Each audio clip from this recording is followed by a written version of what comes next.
What's up, everybody? It's Rebecca Johnson of Supergirl Radio. We are going to be getting started here in a little bit to talk about the DC showcase of Adam Strange. So this was a short animated feature that was included in the Tomorrowverse. So we're going to be talking about it. We're going to try to be going through the chronological order of when these things were released.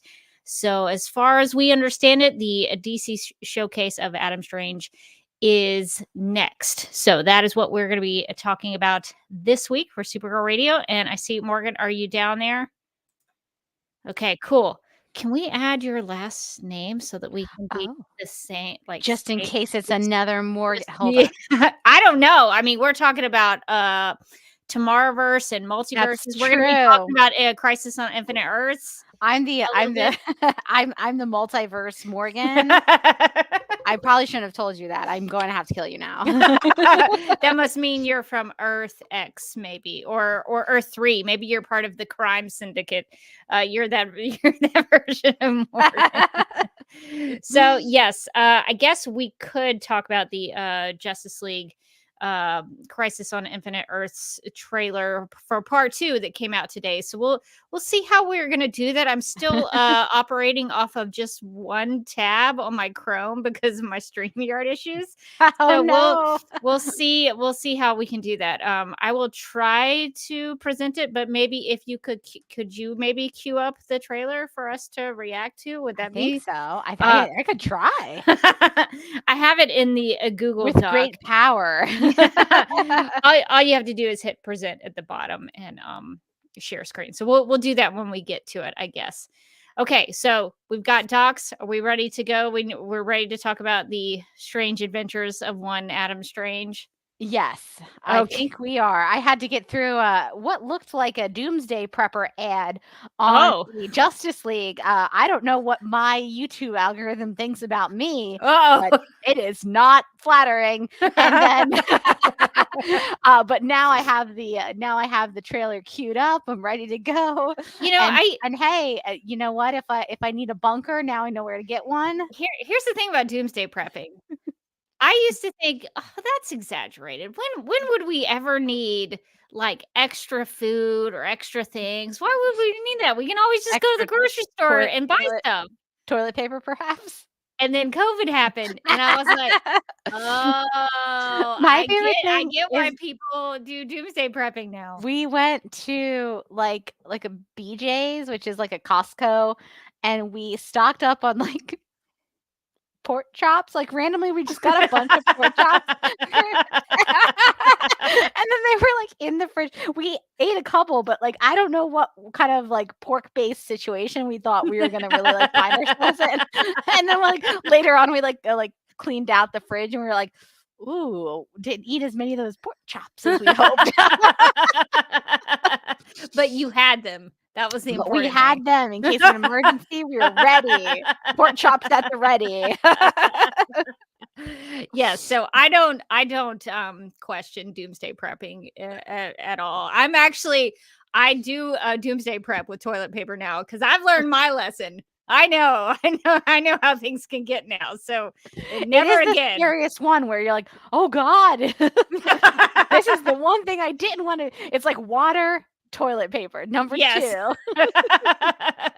When I heard people for me, 3 is pork chops. Pork chops. Yeah.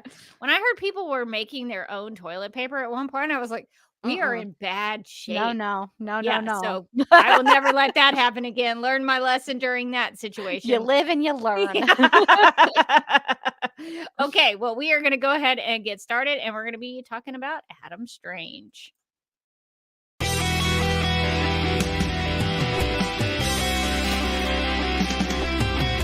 McGurk! I love typing. Not mess with my Google Docs, Meeksy. Supergirl Radio is going live every night of the week. How do you like it? Is becoming a human burrito a plus or a minus? I don't know. It does seem snug. I mean, they say you are what you eat. Kira.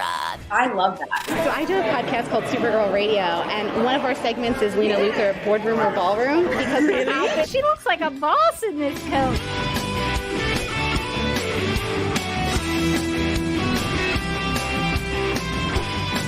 Nasty Luthor like a different Luthor? It's not just Lena being mean? No. Helen Slater here. So fun to know that you're hosting a podcast called Supergirl Radio.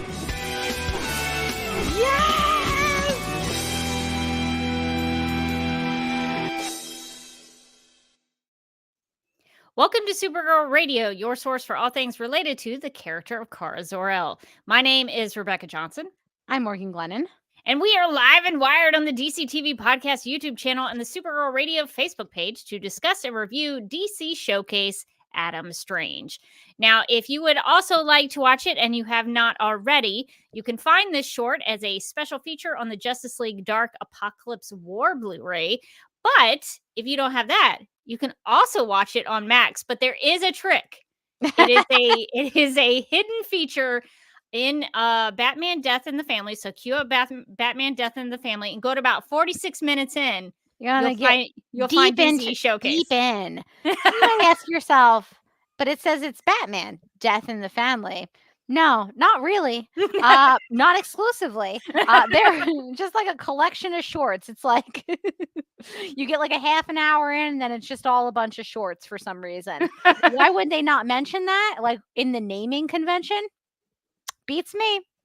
It's just a fun little Easter egg. So it's just fun. You start it to watch Batman, and before you know it, there's Adam. What he's doing there, we're not really sure. Who knows? And we only discovered this last week when we were talking about ways to watch it, and we found a Reddit thread that mentioned it. So it's a good thing Morgan looked up Reddit to see what they were saying, because that's how we found the hidden feature in Batman Death in the Family. So if you want to watch it, you could even watch it before we talk about it, because we're going to be talking about some news. So you could, if you wanted to, you could go to Max right now. You could go to Max right now. Watch it. It's pretty short. Yeah. Watch it. It's like 15 minutes maximum. And you could come right back. So Batman Death in the Family, about 46 minutes in, you'll hit Adam Strange. There's a couple of other ones in there. I think Phantom Stranger's in there. Death, I think related to Sandman maybe, is in there. So lots, you really get your money's worth with Batman Death in the Family on Max. Apparently. What a delightful surprise to the people who put that on thinking they were watching a Batman thing. Okay. Well, nothing brings people to DC Comics like Batman. So you really, if you want to introduce them to new characters, you really got That's how you got to hook them with Batman. So we will be talking about that, but because of something that dropped just a few hours ago, we will be getting to the news.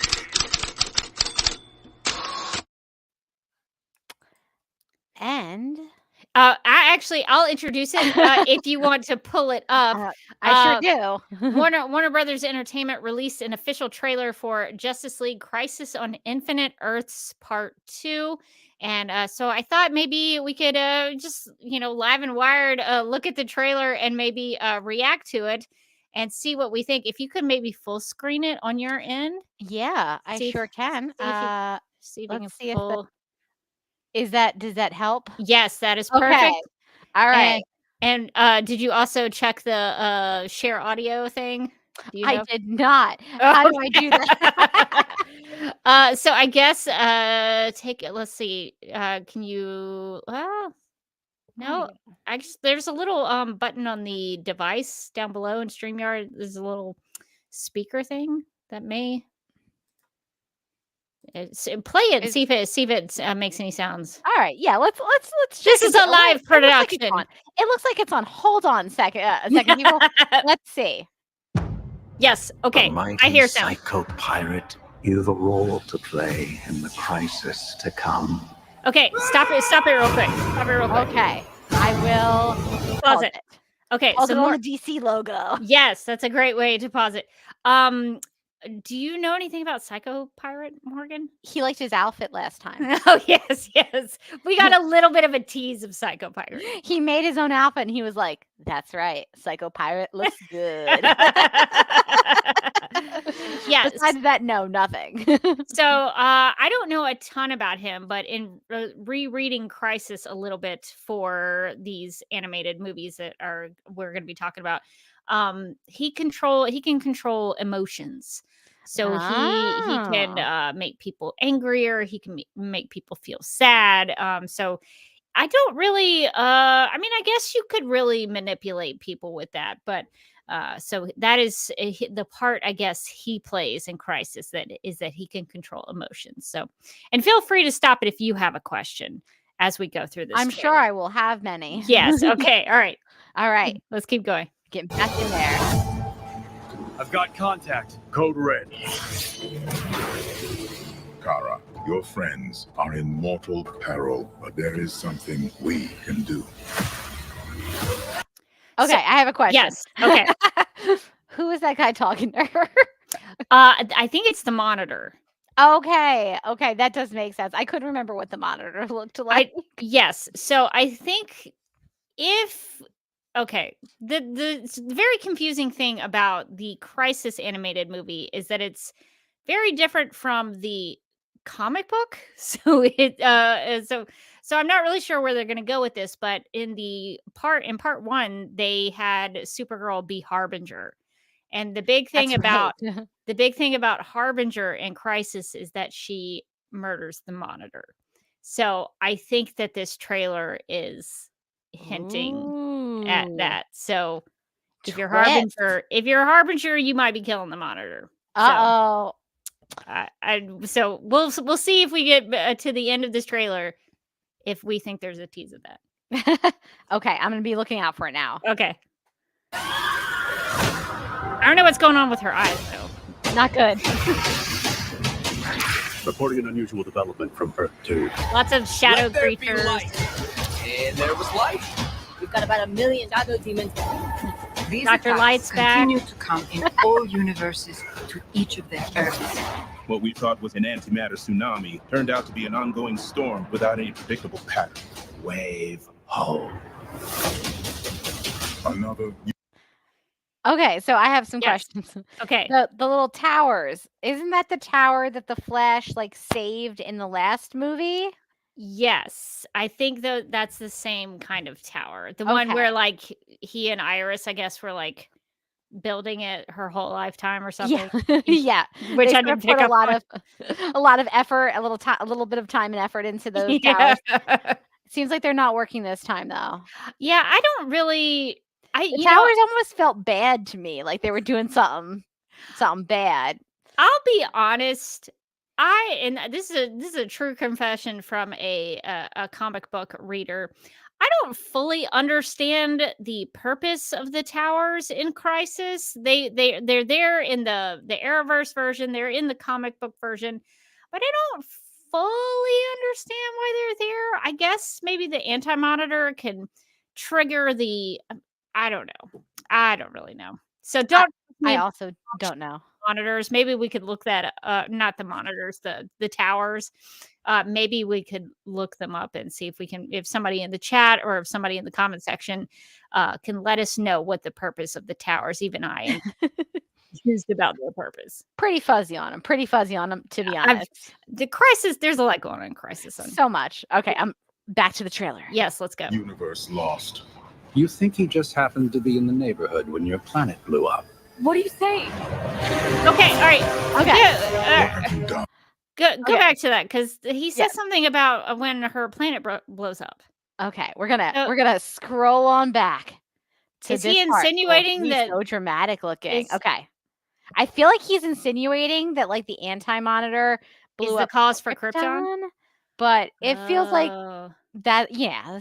Okay. Let's see. But that's kind of what I took from it, and I was like, I don't know how I feel about that because I kind of like the story of Krypton being like a story of like hubris, right? Like that they ignored all the signs that something bad was going to happen, and then the planet blew up, and it was their fault. I feel like that's more interesting than like a bad guy did it. Maybe somebody is messing with her. Ooh, I don't know. Maybe. But it also looks like, just looking at the sequence of events that's happening, because Supergirl did not have her supersuit in part 1.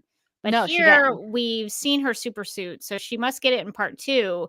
I don't know if she gets it from is the Monitor still doling out supersuits? I don't know, but it looks like she goes from her like Harbinger looking thing to the supersuit at some point. So that's interesting to me. Okay, let's get back into it. Yeah, Mind the Gap says in the chat that maybe the Psycho Pirate is screwing with Kara's perception. So that could be he can manipulate your emotions. I didn't even. Oh yeah, that would be very emotional for and Kara. he is like talking to her. He's kind of the one saying it. So yeah, I don't know if I would trust that pirate. No, that well-dressed pirate. It's lost. You think he just happened to be in the neighborhood when your planet blew up? What do you say? What have you done? I'm just broadcasting hate, fear, distrust. You made a misery out of my adolescence. I mean, I feel like Robin would say that anyway. Maybe not being manipulated by the Psycho Pirate. I wanted to pause it just to really fully like drink in like Robin being like, I don't like you, Dad. What's also funny because in part 1 there's like a whole thing about how like Batman is like, oh, in some universe, like I took this kid in, and like, but that wasn't like the Batman that the Batman we were talking to like hadn't taken in Robin, right? Because they went to Barry's house. Yeah, so it's kind of weird that's like now we're like diving into like the other Batman, and it was supposed to. It kind of felt like in part 1 it was like, oh, look at like this is what you should have done, like you should have taken in Robin, and then in part 2 Robin's like, actually this sucks. Yeah, I'll be very interested in knowing which Batman is which. Maybe once we get through our Tomorrowverse watch through, maybe we'll understand. It'll all make sense. Yeah, everything's gonna connect. It's gonna be so good when it's all connected and we understand everything. I can't wait. Now, I also have a thought as to why maybe as we were watching the trailer, I was thinking about Psycho Pirate and why he would be manipulating Kara. Maybe that plays into her, if they stay true to the comic, when Harbinger kills the Monitor, maybe that's him sort of messing with her in order to get her to kill the Monitor. That's like planting that seed to, I don't know. That's just a thought I had. All right, let's continue. All right, let's get in here. We need to fight the shadows, not each other. You're the only one who can save the universe. How? Fight back. Yeah, he's manipulating her somehow. Yeah, for sure. Yeah. All living things in all realities are about to die. Welcome to hell.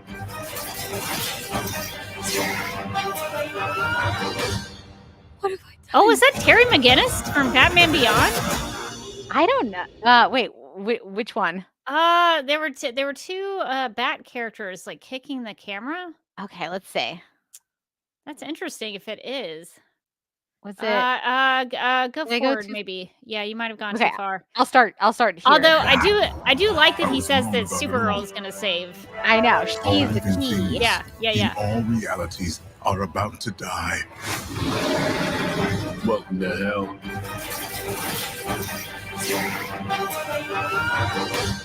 Yeah, I think that is Terry McGinnis. So Supergirl is holding a dead body, I think. Ooh, yeah, it seemed like it. So Now, I think maybe she might kill the Monitor in part 2. Ooh. Now, again, what we want to do is we want to look for it on digital. When should we look for it? Where? Digital. When? Still don't know. It seems weird to be like, here's a trailer. And you're like, cool. The most important part of a trailer is when can I see the thing? And that arguably is not in this trailer. It's just like, be ready at any moment. Look for it. Be looking for it. Be ready all the time. Every corner you turn around, it could be there on digital. Not real helpful for us with our Tomorrowverse watching. It would be nice to be able to schedule things around this. It sure would be. Like, what if it, like, my fear as I was watching this trailer was it was going to say available now. And I was going to be like, and then like a string of like beep. Yeah, it would be really nice. Apparently, some people say that there is a date. Tevye says it comes out April 23rd. Okay. That would have been nice to know in the trailer. I even looked that's a in date. look in the video description on YouTube. Ooh, I don't think it's good in the question. I don't think it's in the video description. I'm going to exit full screen. So I don't think that it's I in can there. I tried to look see in if there it's in earlier. the video description. I mean, maybe you put it in the caption. Maybe you put it in the video description, but it's Where not. could it be? It's not anywhere I'm seeing. Unless they're like, what if it was just like in the middle of this block of text, just like available April 23rd.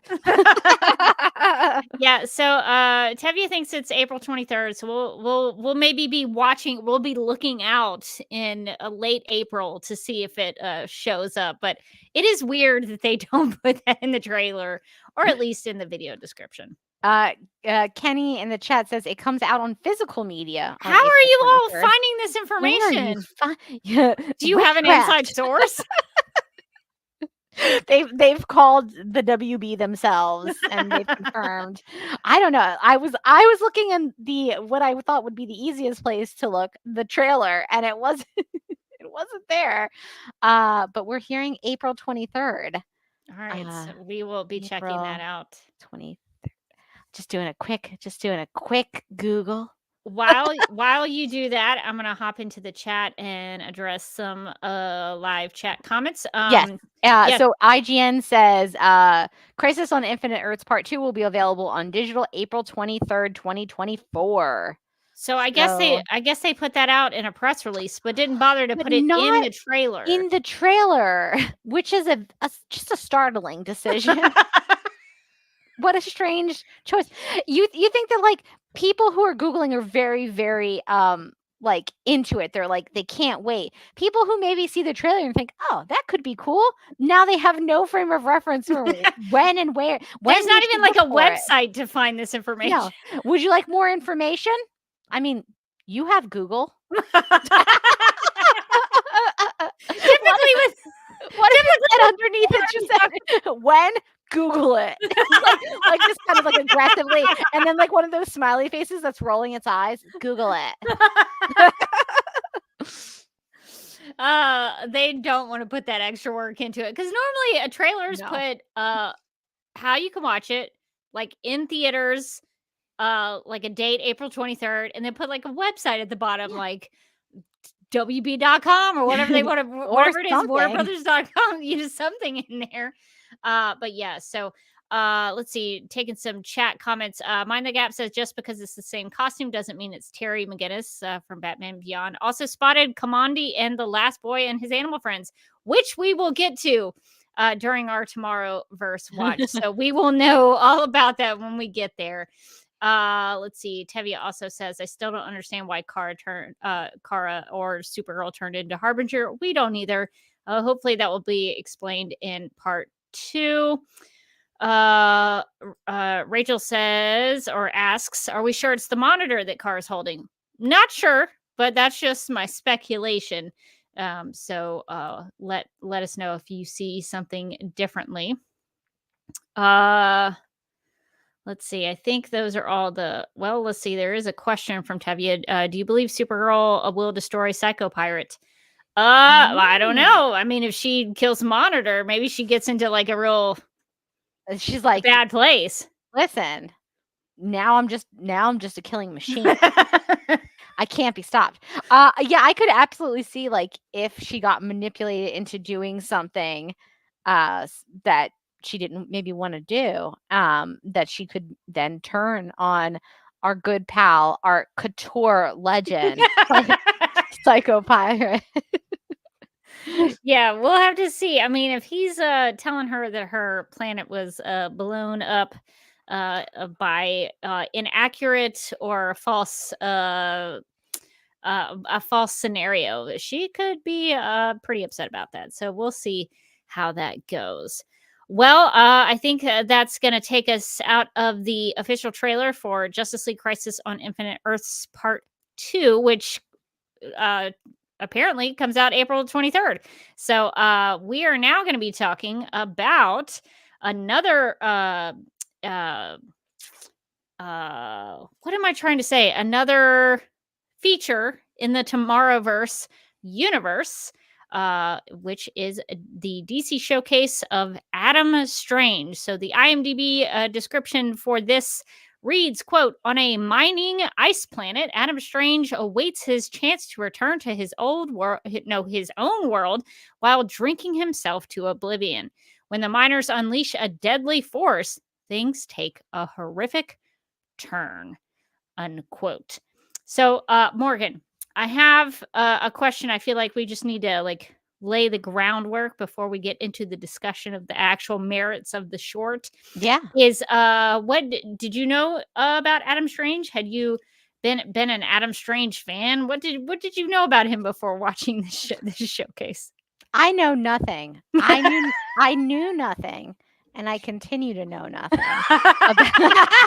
about Adam Strange. No, I really didn't know anything about the character, and I was like, okay, let's find out about this guy. I wouldn't say that this short is particularly new viewer friendly when it comes to Adam Strange, because I found myself asking a lot of questions that were not answered by the short in my mind. I actually watched the short over like my lunch, and I was just like, huh. And I was like, listen, I can't bring that energy. Can't bring that energy to the podcast. I'm gonna do like Rebecca does. So Rebecca, I watched this short twice. Oh, look at you! I watched it 2 times. I was like, you know what? Maybe I was eating my lunch. I looked down. I missed an important plot point. It's possible. It could be user error. Could be user error. And some of it was. Because I did understand more the second time around. I'll be honest. But still not a ton. Not a ton. And I decided that it would be fun to come in with only this knowledge of Adam Strange. I was like, I could Google it, but I'm not going to. I am going to experience it as if I had put on Batman, Death in the Family, excited to find out more about Batman, and was just somewhat against my will introduced to Adam Strange. How would this have been as an introduction? And my answer is, so, I guess. So what questions should we try to find answers to? So many. I have so many, like almost an infinite amount of questions. Let's go. Just start giving them to me. What's his deal? Does he have powers? What's up with the Zeta beam?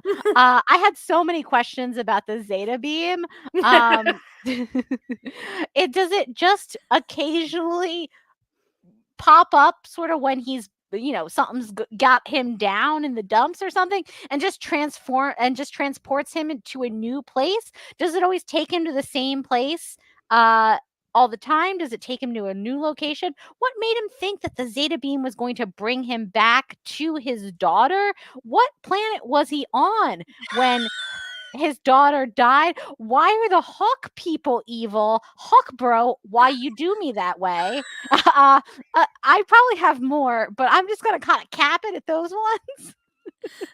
All great questions. Thank you. All fair. Thank you. Ooh, okay. I Does he can't have wait mostly to. suit-based powers? Or okay, no. I said I was done, and I'm done. I can't wait to cut that into a clip later. Okay, so I don't know a ton. Just to be transparent, I knew of Adam Strange a little bit from the Sci-Fi Krypton show, and Adam Strange in that really isn't the Adam Strange of the comics. He's just kind of known as Adam Strange, and sometimes he talks about Adam Strange things. But from what I understand, and I say I understand because I pulled this from like the DC fandom wiki. The Zeta Beam is a teleportation ray developed on the planet Ran, or Ron, I think is how they pronounced it in the showcase. So I think the planet where he is with his dying wife. Yes. My speculation is that is Ron. Is that his planet? Like, is that where he grew up? Or did he just end up there from another Zeta Beam situation? Is this like and why only him? So, from what I understand, and I really, after I read this description on a DC wiki, I was like, I've got to read more Adam Strange. I think he's an Earthling, and he is an archaeologist. And I was like, oh, really? Okay. All right. Indiana Jones. Because I know some things about archaeology from my day job. So, I just saw Mind the Gap says the beam teleports Adam from Earth to Ron. It takes him from weeks to months at a time. Yes. So that is very similar to what I discovered. The wiki also said it is responsible for transporting Adam Strange to and from the alien world, where he is considered a hero.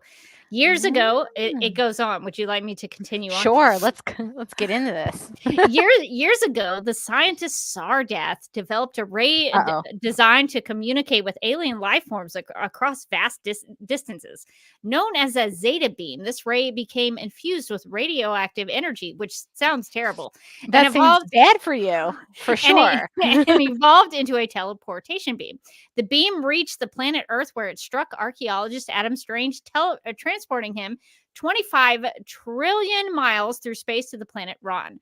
Sardath explained to Adam that once the Zeta Beam radiation wears off, he would instantly teleport back to his point of origin. So that makes me think that during this showcase, when he is trying to get the Zeta Beam, he's like doing all these calculations to figure out when the Zeta Beam's coming back.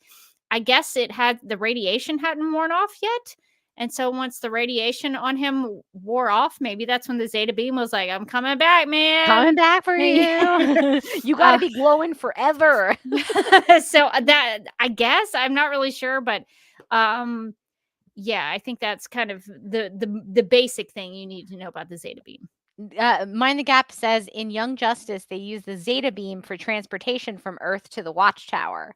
I don't think I got to that part in Young Justice because I think I only got to like early season 2.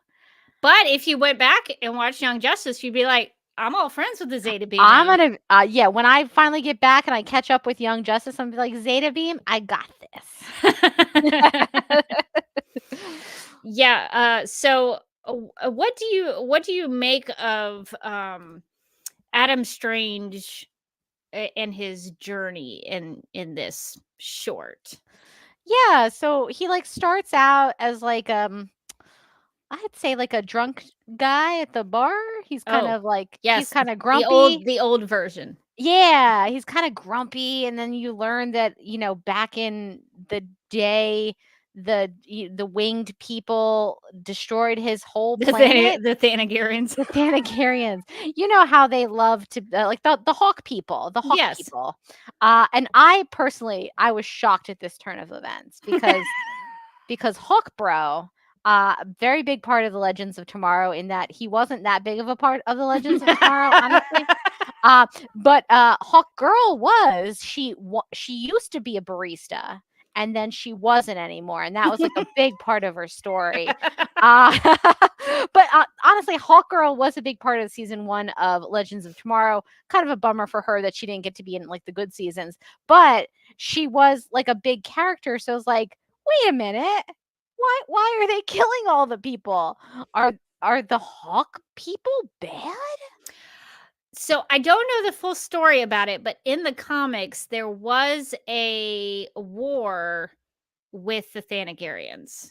I don't know if Adam Strange and the Ron people, the Ronians, whoever they call themselves, but I think there was a war between Ron and the Thanagarians. So Oh. I think that's based in the comic book mythology.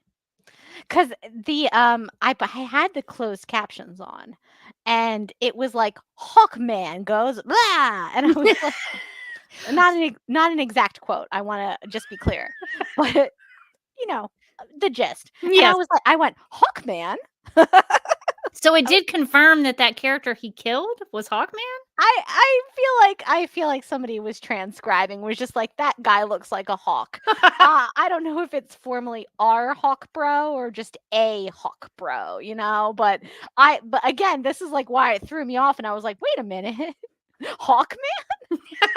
Because Adam Strange, the young Adam Strange, like, he's got the jetpack, he's got the ray gun. Those are all very quintessential Adam Strange pieces of equipment that he has. So he really took down some Thanagarian Hawk people, and if he took out Hawkman, that's pretty impressive. Although he does end up with a scar on covering his right eye through that situation, which to me signals you're a villain now. But yeah, usually like the scar rate, I think this is like, we've been Disney-fied, but like the scar over the eye, I just think of Scar from The Lion King, and I'm like, don't trust that dude. Yeah, no, he's gonna murder your father, and and then probably sing a song about it. Scars are, pretty traditional with villains, which feels a little unfair to people who actually have scars on their faces. Tina Fey famously was in a knife accident and has a scar on one side of her face, so she's not a villain. No, most people with scars aren't, unless you are in a Disney movie, and then I'm sorry to say, probably you are a villain. Or you're on a magical island and your name is John Locke. And you probably have a little bit of a scar. Villain are misunderstood. Don't tell him what he can't do. Don't tell him what he can't do. I just saw in the chat that it says, by the way, apparently Adam Strange Showcase, this one connects to the Green Lantern movie. Oh, good to know. Bully for me. Morgan famously does not care for Green Lantern. But you know what? This movie that we're gonna watch, maybe that's gonna turn it all around. It's gonna change your life. Yes, we will have to keep that in mind when we get to the Green Lantern movie. So I'm glad that we watched that then, so that we'll have that context for things. Let's see. I think there was some other stuff. Tevye says Hawkman was also in Justice Society World War II, which I believe we will be watching next.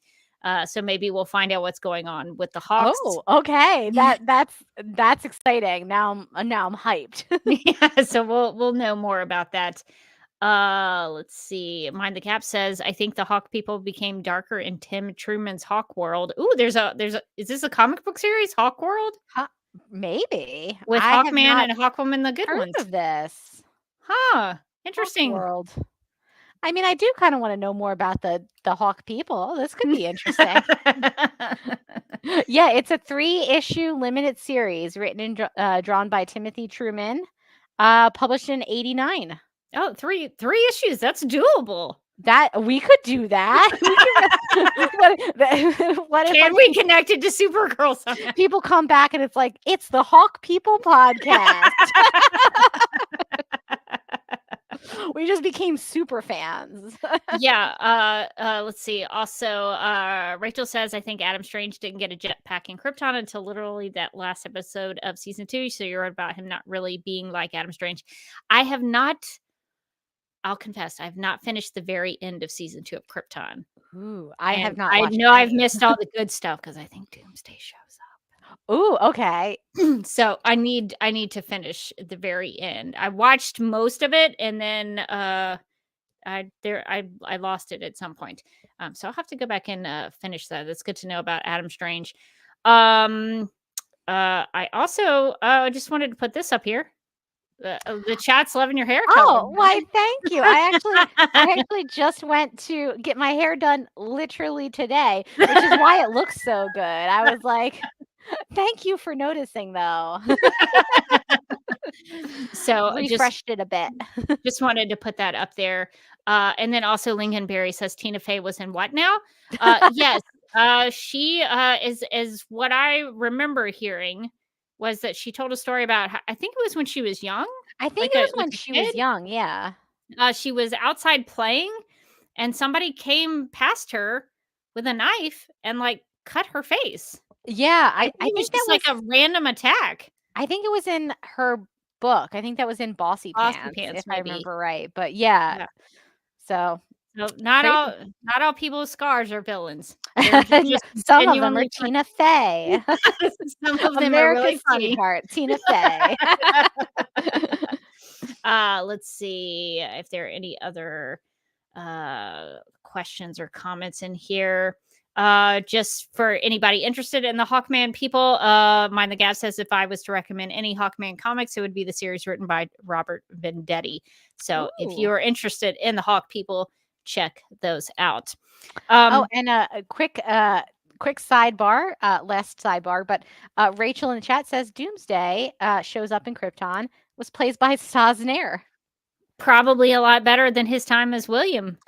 Probably a little bit more exciting for him to play. Not as much baking.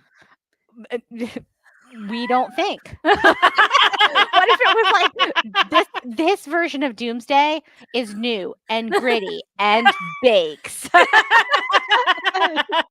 No soggy bottoms here. Yeah, so that would be such a good take on Doomsday. I would really be interested. Normally he's like a non-thinking just monster, like it doesn't like have any brain. But if he was like taking recipes and but what if he's just like an excellent baker? Like, listen, I know that guy just destroyed Metropolis, but have you had these cinnamon rolls?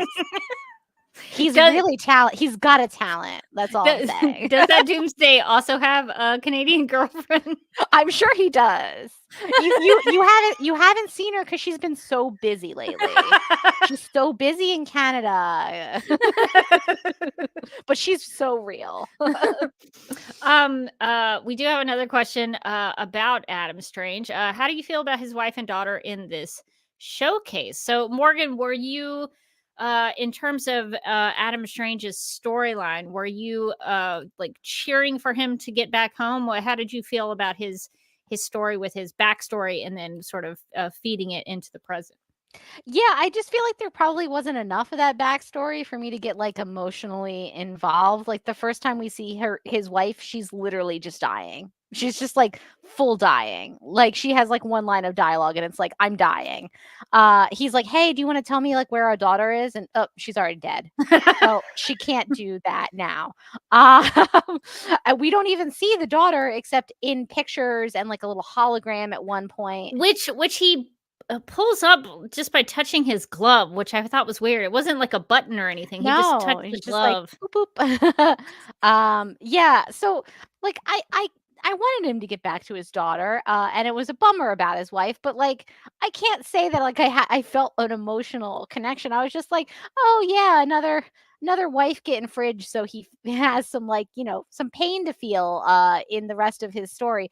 But it really didn't like. I didn't even know what planet he was on. Again, because I had no background in Adam Strange, I wasn't bringing any like baggage of, hey, like that's his, his love interest that is always in the, that he's always with, or that's his daughter from the comics or from, some other show. I was just like, oh, that lady's dead. And I didn't even know what planet they were on. So coming in without any Adam Strange backstory and knowledge, I feel like they did kind of expect you to know and like be emotionally connected to like, oh my god, it's his planet is destroyed, and like his planet, right? And I'm like, no. That seems par for the course for the tomorrow. Wasn't even sure if that was Earth or not, to be honest. I was like, wait a minute. It like you see people walking down the street, and the next thing you see is like things are blowing up. And I was just like not even clear on where we were in space and time in this short for half the time. So I wish I could say, yes, that was an affecting story. And I wanted him to get to his daughter, although she is probably pretty grown by now, by the time he finally catches that Zeta beam. But I don't feel like there was a lot of legwork done to get me there. And in 15 minutes, to be fair, I mean, there wasn't a lot of time to do that. Yeah, they didn't have a lot of time to really get into some of the details. But I think I agree with you. If that place was Ron or Ran, that other sort of futuristic looking location, I think they should have identified that location, because they identified where he was in the mining colony. They said he was in deep space sector 24601 in Eden Core mining colony number 75. Yeah. So they could have identified that other, and I agree with you also that could have. Now you can surmise what the time is based on his beard. That the beard, the He beard, seems and all of his older. hair. He seems older. So you can kind of get that he's a younger guy in that sort of futuristic looking place. But at the same time, I think it would have helped with kind of following along if they had identified the location and the time period. I agree with that. I think that's a fair critique. I guess what did you think about how he is sort of, I don't know if he's an outcast, but the people in this colony don't seem to like him very much. And I guess he does his job. I guess he's out there mining and helping them, but he seems to be doing just a lot of math while he's there. He doesn't seem to be working very much, does he? Like, that's kind of a big thing for me. he's just kind of chilling. He doesn't seem to be doing a lot of work. And I guess in his defense, he does come through when they need him. I don't know that he's true contributing to the actual purpose. I don't know that he's doing like a lot of mining, if I'm being honest. But he does kind of come through in a pinch when you need him. So I mean, maybe that's great. Like, it's probably nice to have him around. I did think it was pretty heroic that he came just in time to save those people. He dug out all of his old Adam Strange stuff, his jetpack, his ray gun, all those things. And he did save the day fighting these creatures that come out of the mine. They looked like a combination of like metal insects or something. I wasn't really sure what they were, but they definitely caused a lot of carnage. People definitely died in this attack. So, if he had not been there, they were going to fight these things off with baseball bats, which I don't think would have been very effective. So I think it was good that he showed up. So I think he did get some heroic moments in there. He couldn't save his wife. He doesn't know where his daughter is. So at least he saved these people who didn't seem to like him all that much. And then I think after he saved their lives, it was all good, and they seemed to get along with each other. So I thought that was actually at least a good, even if you only had about 10, 15 minutes, at least that was something of a sort of a heroic character journey for him. He's in this place he didn't ask to be in, and so he's having to figure out how to do it, how to like navigate his way around this place and with these people, and then he ends up saving them, and then by the end of it he hops on another Zeta beam to where we don't know. Who knows? So I thought it at least kind of I think gave him something of a character journey. That was sort of also my question, which is, why would he think that the Zeta beam would have taken him back necessarily to Ron, I guess.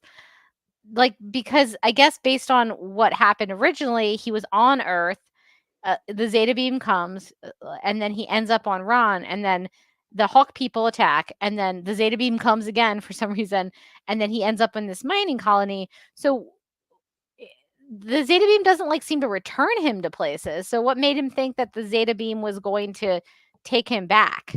I guess. Yeah, that's my confusion about the Zeta beam is that I from what I understood about my, extensive research on DC Fandom Wiki is that it seemed like it would transport him back and forth between Earth and Ron.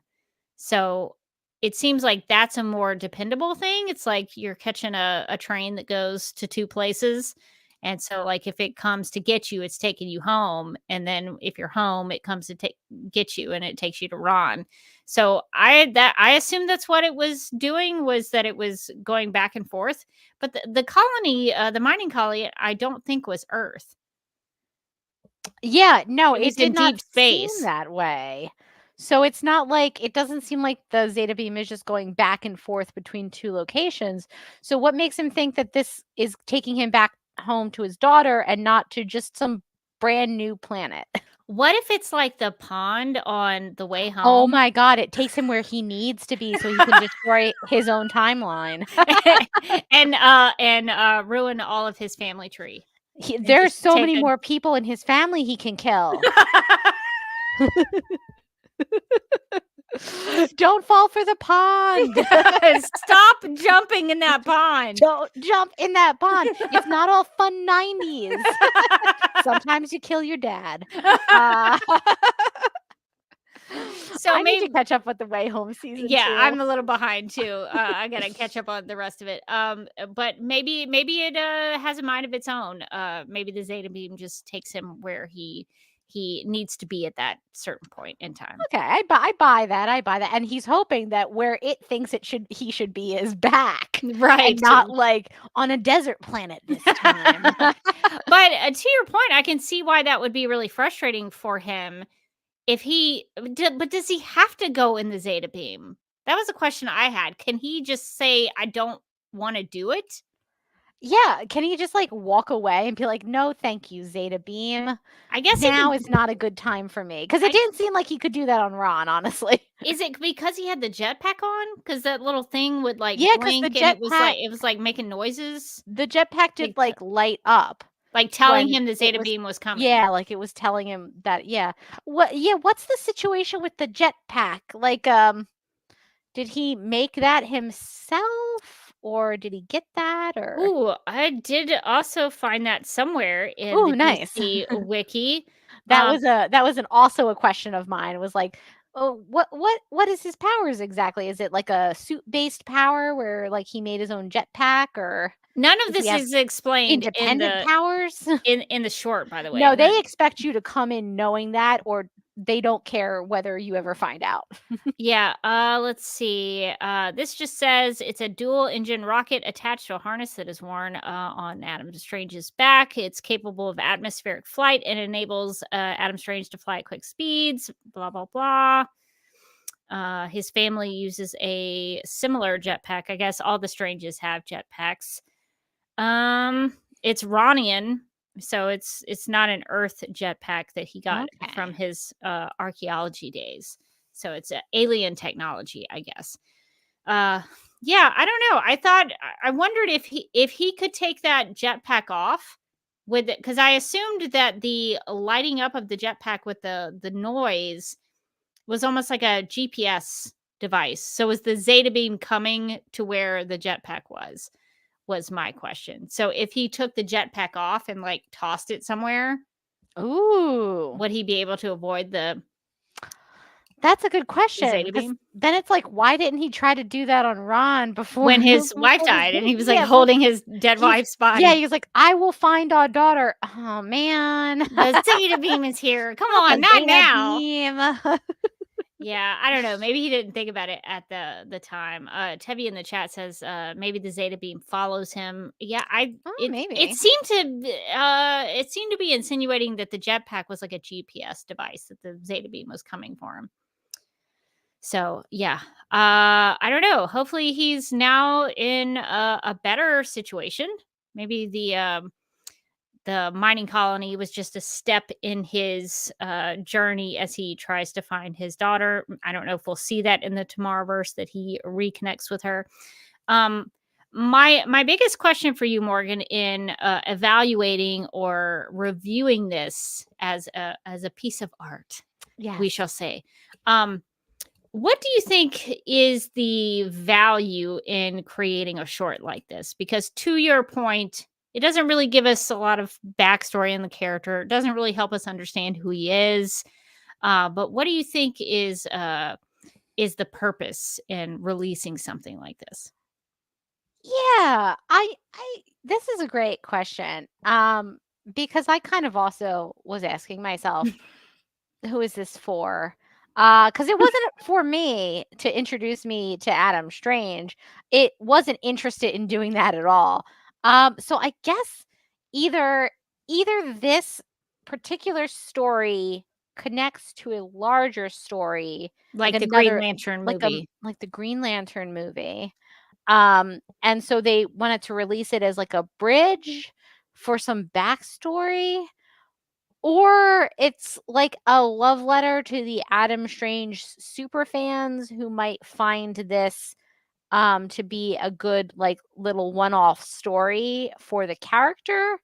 Other than that, I don't really know. I would think that if you're doing a short and it's like not a Batman or a Superman, like a character that a lot of people know, it's sort of more of a like a deep cut.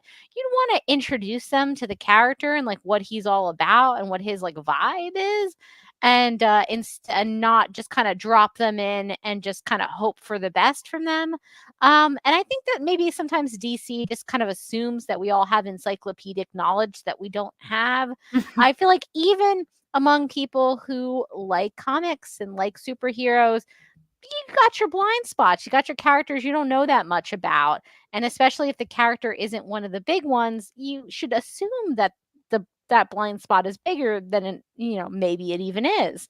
So I have to assume it connects to the Green Lantern movie, because that's to me is the only way that it makes sense to do this in the way that they did it. Yeah, I would agree with that it makes more sense if it's connecting to another movie than it is just to introduce you to the world of Adam Strange. Because I personally would be way more interested in him as an archaeologist. And then discovering Ron, and then, they have jetpacks and ray guns. Cool. Also, I would be really into that. I don't want a backseat quarterback on this 15-minute short that who knows how long they had to like really put it together. Yeah. But it does feel like 1 minute of screen time to exposition dump at the beginning of this, which like you could just like, and it's visual. So you could just show him on Earth, like doing his like archaeology thing, like looking up, there's the Zeta beam. Now he's on Ron. Like maybe he's like, oh, like that. And like somebody hands him a jetpack and he's like, eh. And then he like looks at his wife and he like winks at her and she like winks at him. And then she blows up, right? There, I've done like a minute of exposition to get me to like the beginning of the story. But then I would at least like understand who this dude is, like what his powers are, why he's so sad that like his fun winking wife is dead. I mean, I feel like you could really do like a quick economy of storytelling to get us up to speed on like who the character is, instead of just assuming that we know already and just diving right in and like not caring if we're confused if we don't know already. Yeah, I wish they had used some of the mining colony scenes to help us understand him a little more. They really didn't. And maybe they felt like they didn't have a lot of time, but it seemed like they could have used that main mining guy to ask him questions or talk to him about his past or something, just to give us a little bit more about him. But that, I guess, was not the purpose of this, for us to really dive deep into who Adam Strange is as a person.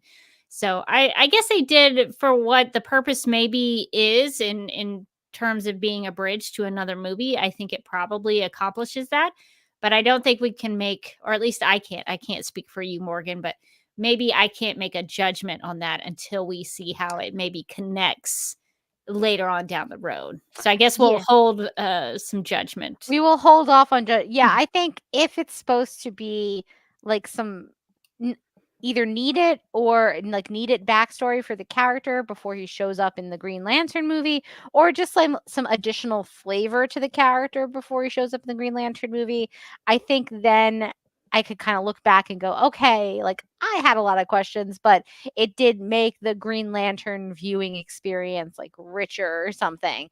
But without having seen the Green Lantern movie and just watching this on its, I will say that I don't think that this short stands on its own. I think that if you just watch this and then did not continue on or watch anything else, you would just be like, I don't really know anything about that character still. I think you can make assumptions about some things, like you know who his wife is, you know who his daughter is, or at least like you kind of get glimpses of them, and then I guess you can understand that he's got these special things, these pieces of equipment, and he's trying to find his daughter. I guess he has a character journey, and it goes from Zeta Beam to Zeta Beam. So I guess in that it sort of bookends itself. But I think there are so many questions for you if you do not know anything about Adam Strange. And if this is supposed to be an introduction to the character, I don't think it does its job. But no, it if left that's me with not the way more intent, questions. Yeah, it left me with way more questions than anything else about the character that I felt weren't answered. and if that's not the intent, and their intent was just to be a bridge to another movie, then that could hold up. But in terms of being a thing that you can watch to learn more about the character, it's very difficult. But I thought it was done pretty well. I mean, the animation I thought was good. The way it sort of went back and forth was pretty good. I felt, even though I could have used those identification in terms of where it was and when it was, I could have used that. But I think I understood kind of the transition of everything.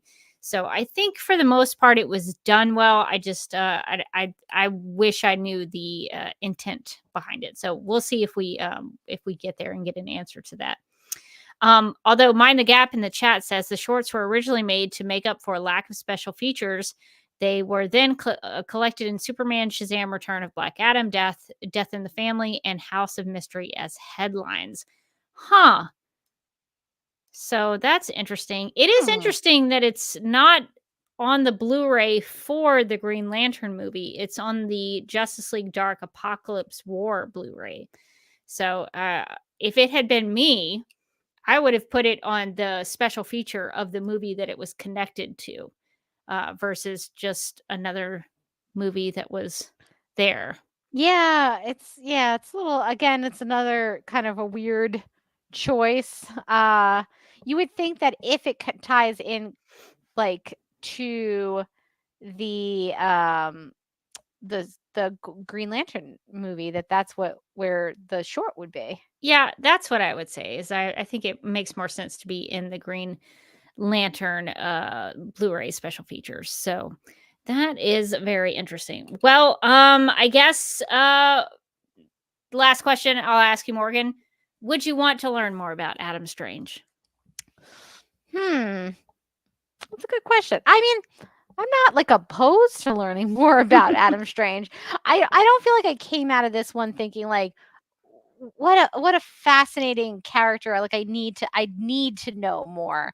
But I also didn't come out of it being like, ugh, boring.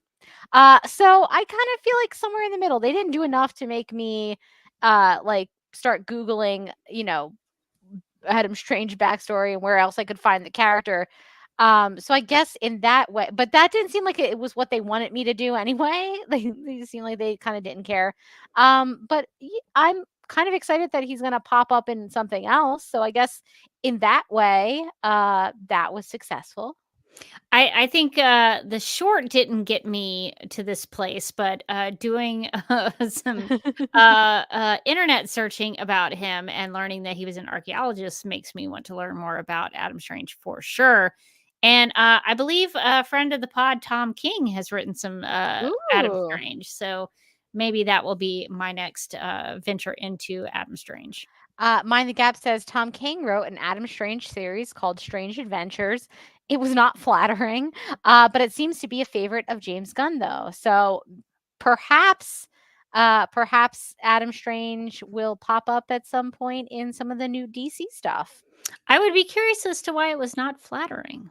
I am also curious about Wow. this. No spoilers, but now maybe he was drinking again, hitting the bottle. Oh, yes, maybe so. Maybe he's not doing his mining work. Drinking and mathing is not a good combination. That's It doesn't. It hasn't been for me. So, or maybe if Adam Strange gets really drunk, that's when he understands mathematics more clearly. He's like, I see it all now. His genius comes alive. Would not recommend it though. Okay, well, I think that's going to take us out of our discussion of DC Showcase Adam Strange. But Morgan, we have some Adam Strange related snap judgments. Would you like to make them?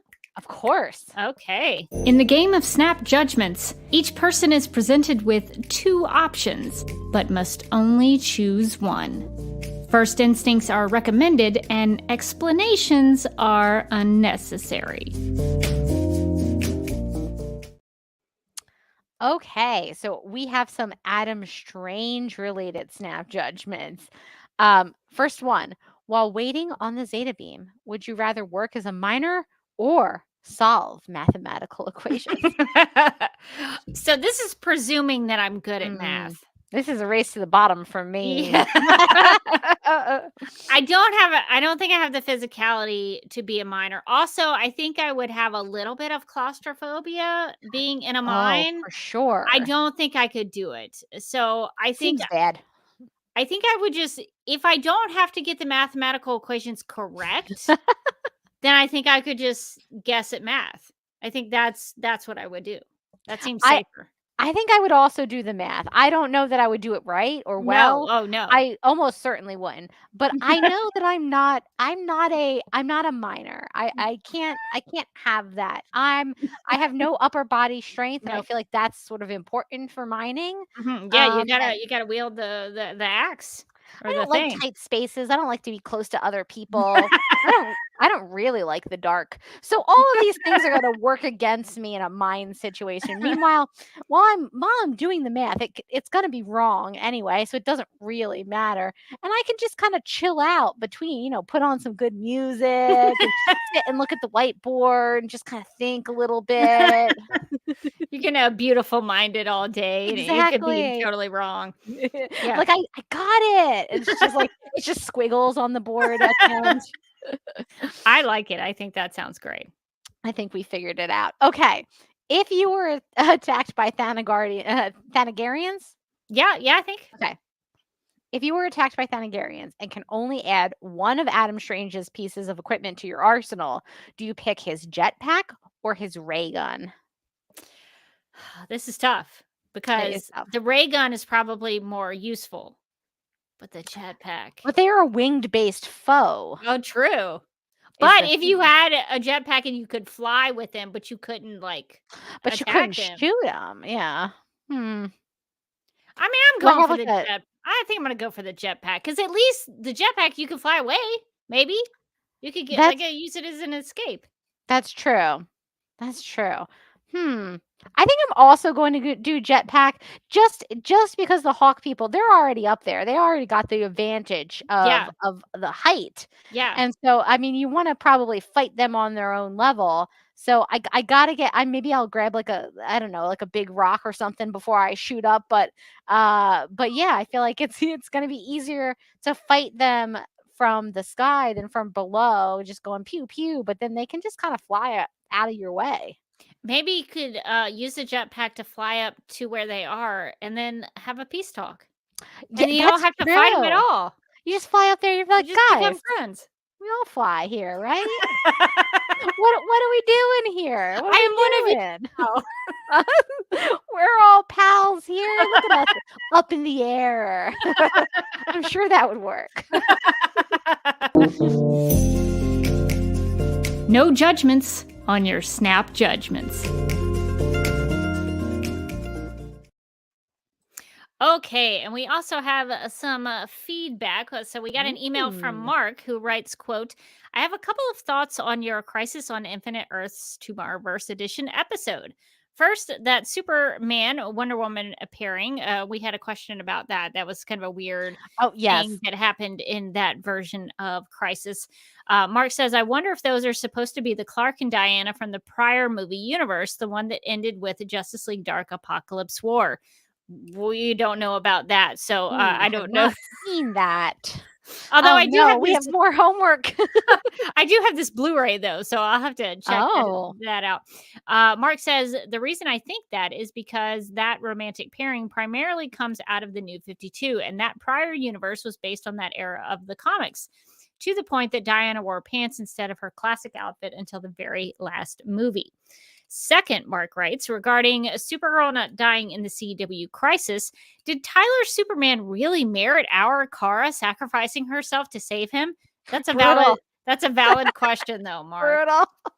Mark says, I don't think so. At least not that pre-Superman and Lois version. Although if she had died, it would have spared us seasons 5 and 6, and there never would have been any lizard people. But you know who else there wouldn't have been, Mark? Ramakan. I mean, where would we be? Where would we be without Ramakan? Mark continues on. Third, regarding the Spectre, there was a post-crisis issue of Secret Origins that did, in fact, set him up as the incarnation of the wrath of God. According to that issue, as I remember, and we all know that DC would never, ever, ever change this stuff, it was the Spectre that did things like open the spigots for Noah's flood, rain fire down on Sodom and Gomorrah, and slay the firstborn of the Egyptians. At the time of the Nativity, he was chained up because it was inappropriate for incarnations of God's vengeance and his divine mercy and forgiveness, i.e. Jesus, to walk the earth at the same time. Then, after Jesus ascended, the Spectre was freed, but from then on, he required a human host. And Mark ends, which I shouldn't skip over all of that. That's some pretty serious stuff. That's some wild stuff. They were like, listen, we're gonna go straight biblical on this. We're just gonna rewrite the Bible. You know what? No issues there. It's the Bible, and we're gonna directly be like, he took a little break while Jesus was Jesusing, and then he came back at the end. Like what? People were running out of ideas at some point, is what I'm getting. I'm gonna have to check this out about the Spectre. Now I'm very curious as to how this works. Wild. So thank you, Mark. And Mark, if you do have specific issues that I can read of this, I would be very curious. Mark ends his email saying, I'm looking forward to your covering of the Tomorrowverse. When you get to War World, which we haven't yet, I'll write again because they include a character in there that I really thought would have been perfect to show up on Legends of Tomorrow. Ooh.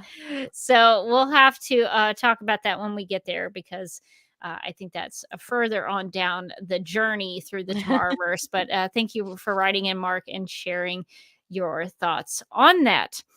Well, I think that's going to do it for this episode of Supergirl Radio. So I'm just going to run down some plugs, and we'll wrap this up. If you would like to contact Supergirl Radio, you can post a comment on our website at supergirlradio.com. You can email us at supergirlradio@gmail.com. You can follow us on social media. You can like us on Facebook and follow us on X and Instagram, all at Supergirl Radio. And if you like what we do, we encourage you to give us a rating and write us a review on Apple Podcasts. That would help us out a lot. Supergirl Radio is part of the DC TV podcast and Multiverse of Color networks that you can check out. You can also join us live. If you don't normally hang out with us on Tuesdays, you can do that. You can hang out with us as we go live and wired on Tuesday nights at 9 p.m. Eastern on the DC TV podcast YouTube channel and the Supergirl Radio Facebook page. DC TV Podcast also has a TeePublic store, so if you are in need of new DC TV or just DC-related stuff in general, we've got t-shirts, tank tops, sweatshirts, onesies, mugs, notebooks, pillows, or stickers. If you're a big fan of stickers, I know people like to put them on their laptops and things. You can go to supergirlradio.com and click on the TeePublic store.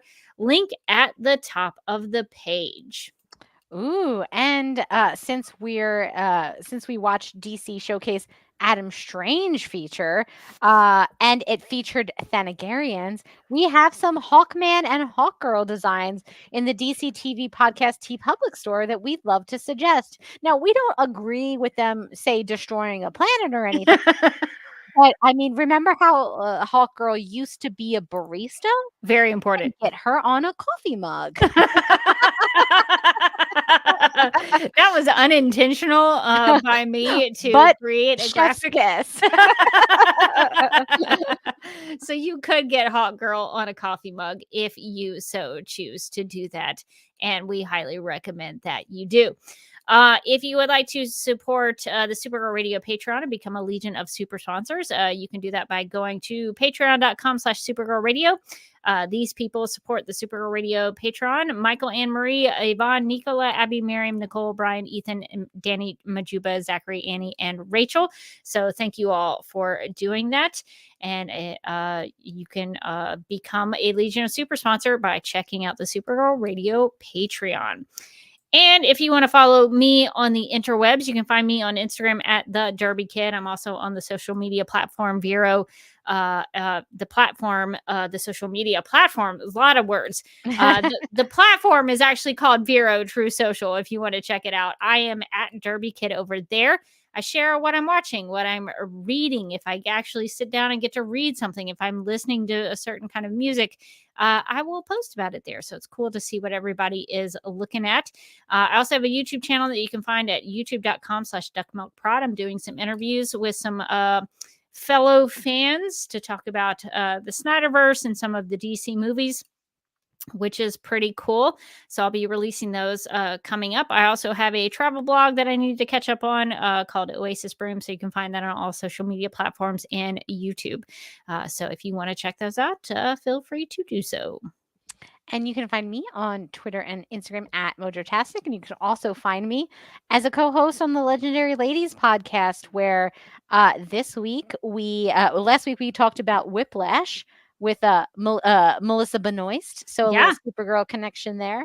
And then this week we're gonna dive into the new Avatar: The Last Airbender live action series. So we're gonna this week I think we are going to cover just the first episode, give all of us time to watch it because it's coming out on Thursday, and then the following week I think we're going to follow up with the rest of the season. So if you're interested in that, you should subscribe to the Legendary Ladies podcast on all your favorite podcast subscription services. You can also find us on YouTube, where we post our conversations at the Legendary Ladies. Same with Instagram, and on Twitter, we are at legends_podcast.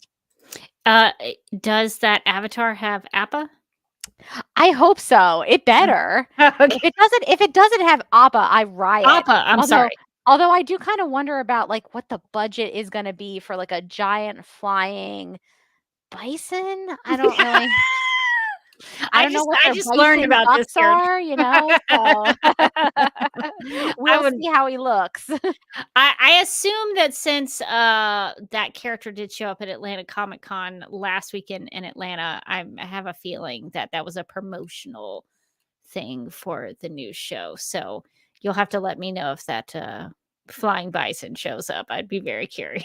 I will keep you updated on the flying bison. Maybe I'll take pictures as I watch it this week and send them to you. That might get me to watch, because I think that's it's maybe not intended to be a cute looking character, but I think he's kind of cute. He is really cute. Yeah, no, he's supposed to be cute for sure. Okay. All right. Okay. Well, that is going to do it for this episode of Supergirl Radio. But until next time, I'm still Rebecca Johnson. And I'm still Morgan Glennon, and we hope the Zeta Beam shows up just when you need it.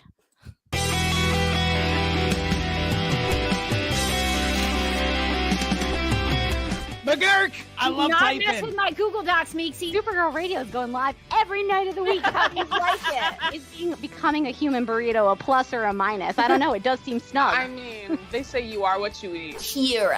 I love that. So I do a podcast called Supergirl Radio, and one of our segments is Lena Luthor, Boardroom or Ballroom, because she looks like a boss in this coat.